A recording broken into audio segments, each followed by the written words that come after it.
What if the world you wake up in every day isn't what you think it is? What if the society you live in, the values you chase, and even the thoughts you believe are your own, are actually the result of a design? A structure carefully engineered long before you were born. Pause for a moment. You wake up, you reach for your phone, you scroll, you consume, you compare, you react, you work, you buy, you repeat. But where in this cycle are you? Where is your sovereignty, your freedom, your consciousness? Most people believe they are already awake. They believe they are independent thinkers who make their own decisions. But the reality is far more uncomfortable. Most people are not thinking. They are reacting to narratives, reacting to trends, reacting to emotional triggers, reacting to forces they cannot see. The truth is this: your mind is the battleground, and the enemy is not loud. The enemy is subtle, silent, strategic. It does not want your body. It wants your attention, your belief, your identity, because if it can control them, it controls you. So the question becomes, are you living as a conscious being, or are you simply acting out the programming given to you? Most people are not living their lives. They are living the lives that were installed into them. Installed through childhood conditioning, schooling, entertainment, music, news, social norms, cultural narratives, all absorbed without consent, all absorbed subconsciously. This is how control works, not through chains, not through force, but through belief. If they can convince you that the cage is freedom, you will never try to leave. To understand how you became who you are, you must understand the world that shaped you. Let's break down the 3 pillars of modern control. The first pillar is information control. Information shapes reality. If someone controls what you see, what you hear, what you are allowed to know, they control the world you perceive. This is why big tech moderates your speech, news media synchronizes narratives, education standardizes belief, entertainment normalizes ideology.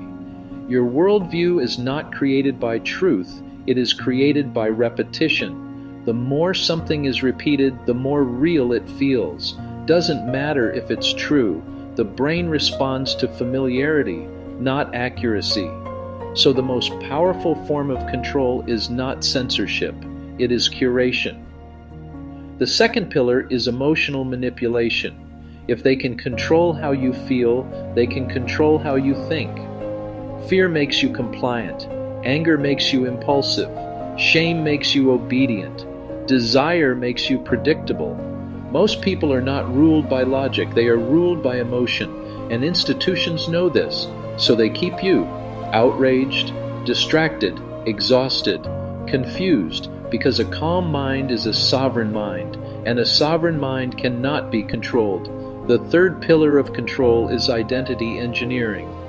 The final level of control is not what you think or feel, but who you believe yourself to be.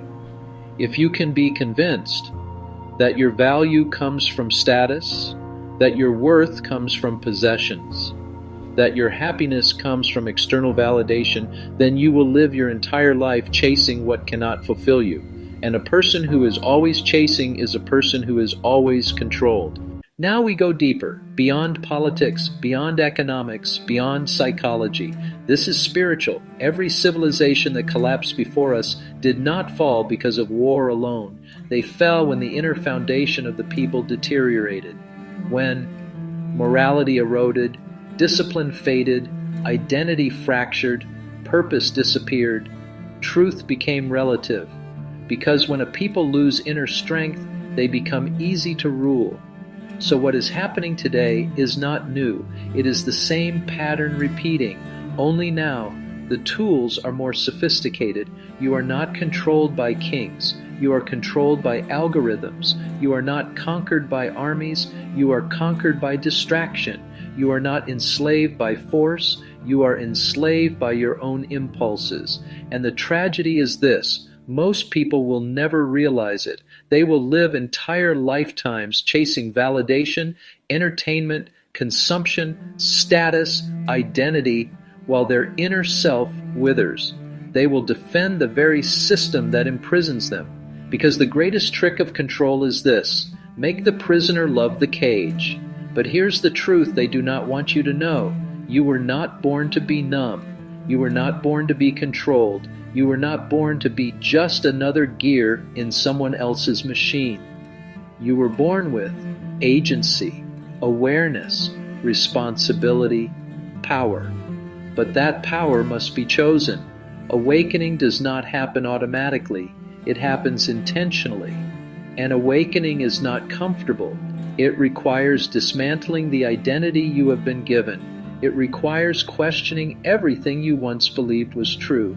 It requires facing your own illusions. It requires courage.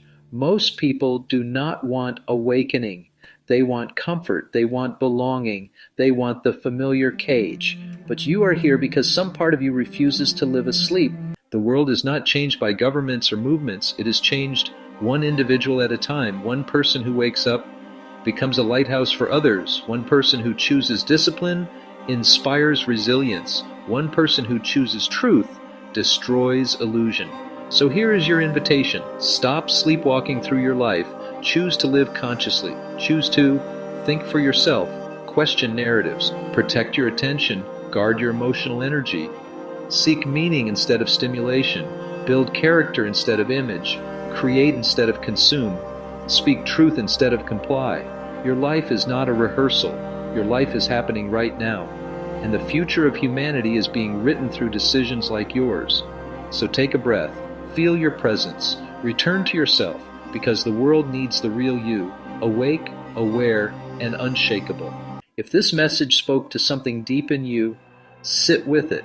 Don't just let the algorithm pull you to the next piece of content. Reflect, decide, act. And if you know one person, just one, who is ready to hear this, share it with them, not to grow this channel, but to strengthen the network of the awakened. Because the world is changing, and the ones who are awake will shape what comes next.